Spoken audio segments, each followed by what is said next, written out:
Hi friends, weight loss டே 9 பார்க்குறோம். புதன்கிழமைக்கு எடுத்தது. Wait பார்த்திங்கன்னா 73 காமிக்குது. இப்படியே தான் இருக்குது. காலையில் க்ரீன் ஜூஸ், கொத்தமல்லி தழை, புதினா தழை, கருவேப்பிலை, இஞ்சி தண்ணியை ஊற்றி அரைச்சிட்டு வடிகட்டி குடித்தாச்சு. ஸ்கூல் அனுப்பி வச்சுட்டு நானும் என் தங்கச்சியும் ஒரு டம்ளர் காஃபி எடுத்துட்டோம். நான் அங்கே போனாலும் அவள் எங்கள் வீட்டுக்கு வந்தாலும் என் டயட்டு குப்பையாக போயிடும், கூரத்து போயிடும், ஒன்றுக்கும் இல்லாமல் போயிடும். அதுக்கப்புறம் பிரேக்ஃபாஸ்ட்டு சாப்பாடு தான் சாப்பிட்டேன். சுரக்கா சாதம் பசங்களுக்கு கொடுத்து விட்டதில் மீதி இருந்தது, அதை சாப்பிட்டாச்சு.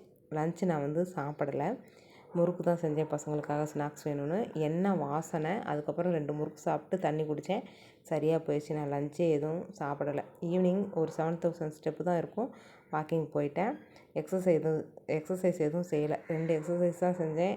அப்புறம் சோம்பேறித்தனம், நாடதானம்லாம் வந்துடுச்சு. கால் வலிக்குதுன்ட்டு விட்டுட்டேன். இதெல்லாம் நொண்டி சாக்கு.